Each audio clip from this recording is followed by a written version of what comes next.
¿Usted cree que estamos preparados realmente para que nuestros niños retornen a las clases escolares?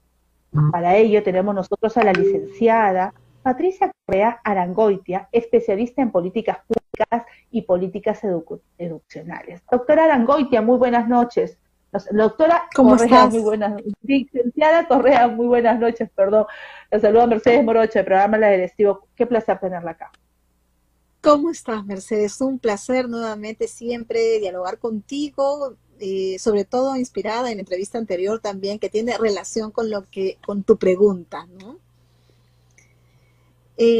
Bueno, primero decir que el Estado peruano, nosotros como país, antes de la pandemia ya teníamos problemas de lo que en la academia muchas veces se llama deserción escolar y que en realidad está mal llamado, si no teníamos problemas efectivamente de expulsión del sistema educativo de los estudiantes.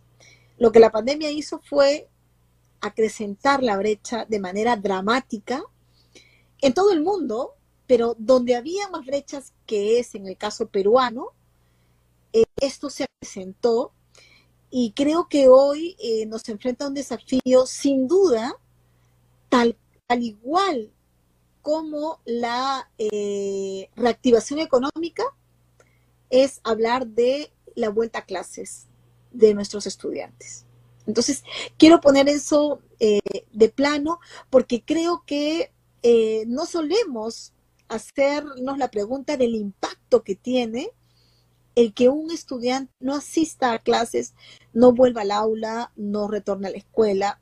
Y ojo, no estoy hablando de retornar a lo anterior, sino a ser capaz de generar mejores condiciones, ¿no? El impacto, como lo vuelvo a señalar, es dramático. Hay estudios en el mundo que se han hecho últimamente, el Centro para el Desarrollo de Políticas Económicas en abril del 2021, de 8 estudios que analizaron en pruebas estandarizadas sobre los efectos del COVID en los aprendizajes de los estudiantes.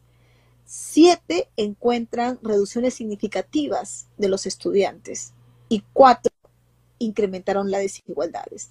Creo que el Perú está, digamos, en el Perú podríamos hablar de que se incrementó la desigualdad, pero también se redujo de lo ya ganado los aprendizajes en los estudiantes.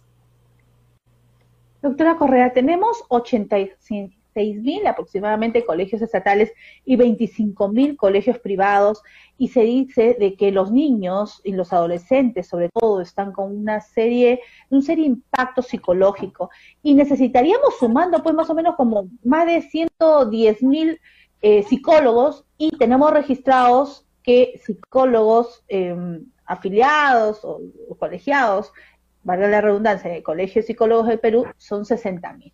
Entonces tendríamos un déficit en psicólogos. ¿Cómo poder llegar a esta semipresencialidad, en el entendido que también el día de hoy se ha vertido que existen las comunidades nativas muy alejadas, donde todavía no les llegan las vacunas? Entonces, ¿cómo llegar a esta semipresenciabilidad de una manera coherente, sin que exista, con que los niños puedan ir sin que su vida peligre ni de sus familiares, y que las madres y los padres que andamos preocupados podamos dejarlos ir? Uh-huh. Mercedes, has planteado una pregunta compleja que tiene que ver con cómo nuestro país también está estructurado, ¿no? La posibilidad Sí, que en disculpe, algunos licenciada, pero territorios... usted es la especialista y es difícil, sí sabemos, porque ese es el tema que todo el mundo no sabe qué va a hacer, Así pero es. confiamos en su sapiencia para ver cómo podríamos llegar a algo, ¿no? Algo Voy a traer, en el sí, cual, 2 elementos, ¿ya? Uno primero es ¿cómo no? sobre las posibilidades que tienen las familias en garantizar entornos, digamos, saludables. Has puesto el tema de salud mental. Y mi colega que estuvo antes en la entrevista ha puesto el tema también de la violencia. Entonces, creo que, bueno, están asociadas, la pandemia nos afectó a todos, pero mucho más, como lo he señalado, a los adolescentes, a los niños que están en pleno proceso formativo, que necesitan de una interacción. Entonces, los esfuerzos del Estado, y el Perú es uno de los últimos países en plantear estrategias de retorno a clase. Hoy tenemos nosotros más de 100.000 escolares y 7.000 docentes que han retornado a la semipresencialidad, ¿no? Sobre todo en zonas rurales, porque es allí, y ahí voy a tu pregunta, es allí donde uno nota marcadamente la gran diferencia digamos, de la exclusión, sobre todo porque hay un indicador que te permite, digamos, saber que estás por lo menos logrando una interacción en aprendizaje, que es el tema de la conectividad. La posibilidad de que un docente se contacte con un estudiante o un estudiante con su docente, te lo da el que puedas tener medios de conexión. Eso se hace más difícil en las zonas rurales. De hecho, en muchos lugares no tenemos como Estado información sobre dónde están nuestros estudiantes. Simplemente porque algunos se fueron a sus comunidades, estamos hablando de comunidades y poblaciones indígenas, ¿no?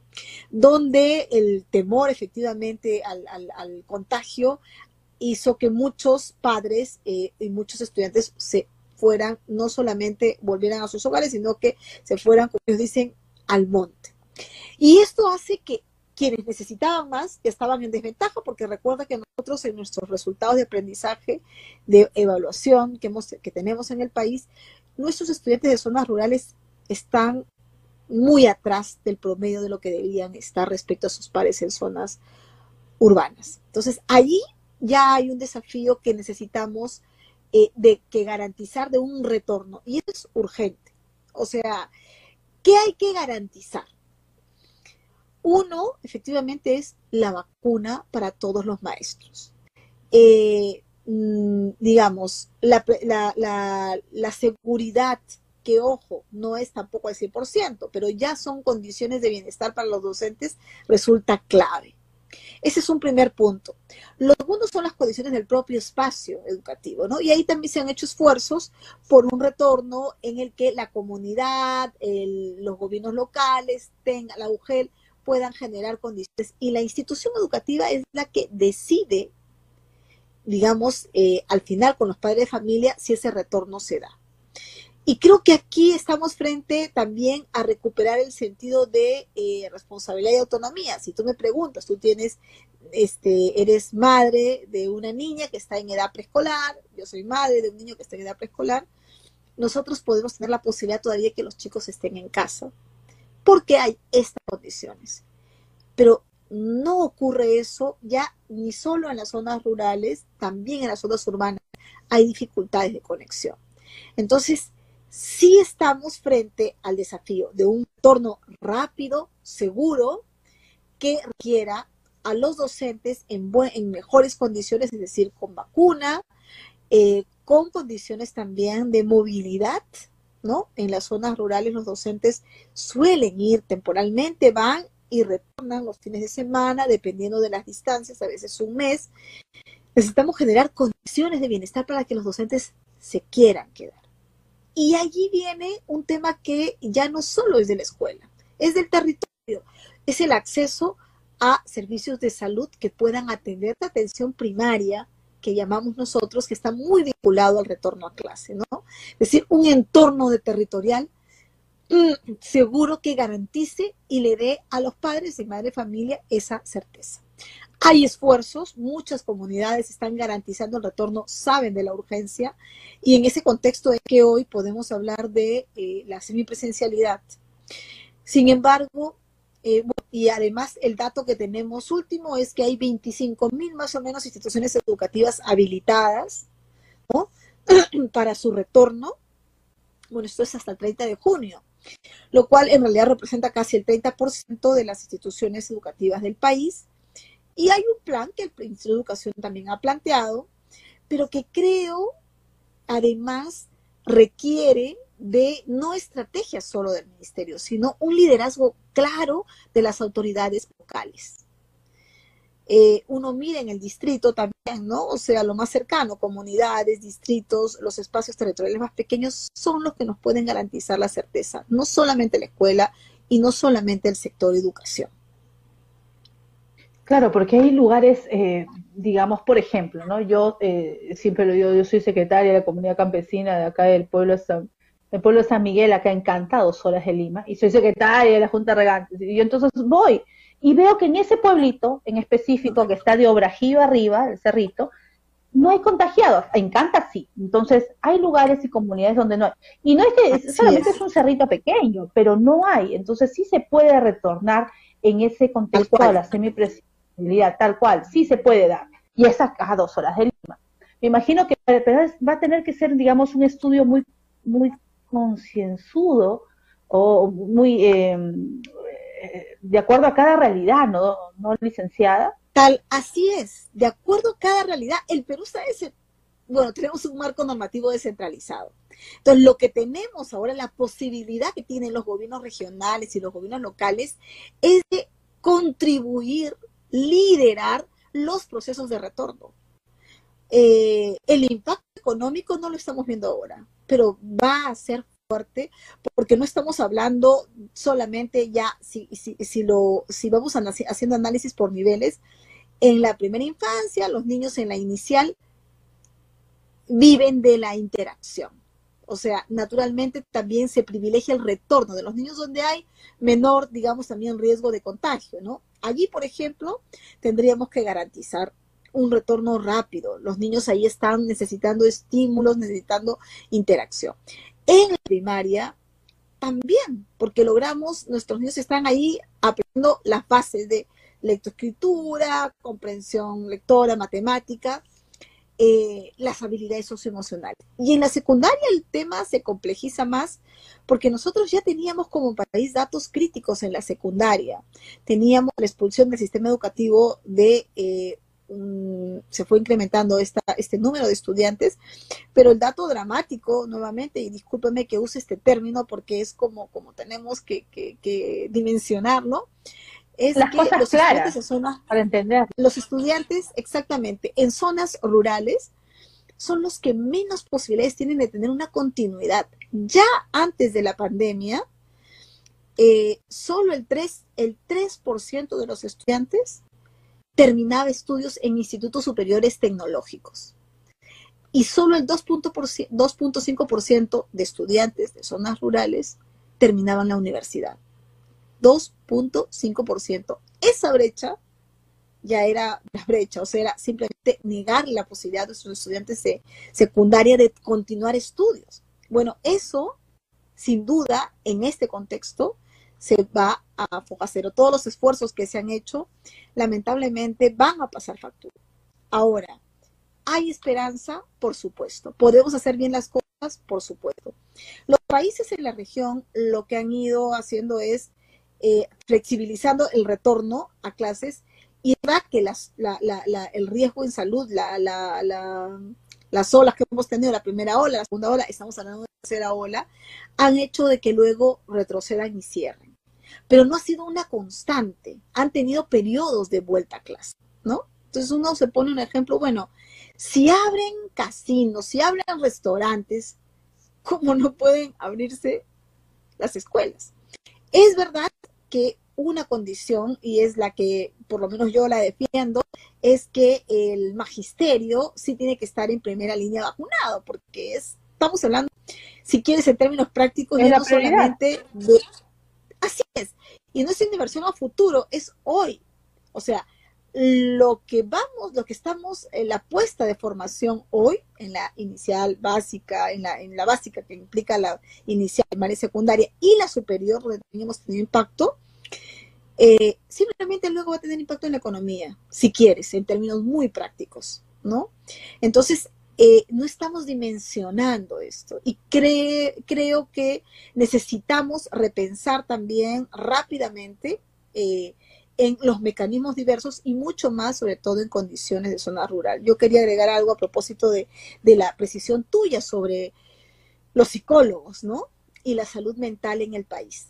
En la salud, hay una encuesta docente en que el Ministerio de Educación trabajó ahora en pandemia, en el 2020, donde nuevamente ya se convierte en número uno el estrés, la depresión, las enfermedades que tienen que ver con salud mental en los maestros y maestras.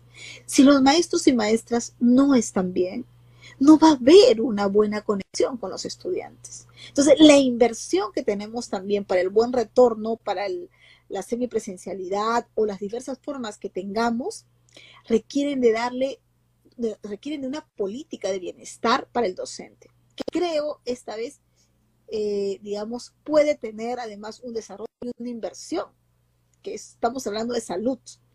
Y esto y tiene que tener una alta prioridad, licenciada Correa, una alta prioridad el docente. Alta prioridad. Entonces, porque van a ser ellos los que van a tener que asumir mayor trabajo, enseñanzas en esos pequeñines, esos adolescentes que ya vienen de por sí con muchos traumas de su hogar, ¿no? O sea, porque en este tiempo ha sido traumático para todos, más aún para aquellos que no entienden por qué es que no pueden tener mayor contacto con otros niños, otros adolescentes. Y en muchos casos, Mercedes, la escuela resultaba siendo un lugar más seguro que el hogar, porque el hogar se ha convertido en un lugar inseguro también, ¿no? El tema de la violencia familiar que la colega señalaba anteriormente, ¿no? Contra la mujer, los embarazos adolescentes se han incrementado. De un año a otro, en un aula 5 niñas embarazadas. Esto sinceramente es una alarma que no podemos dejarlo de lado.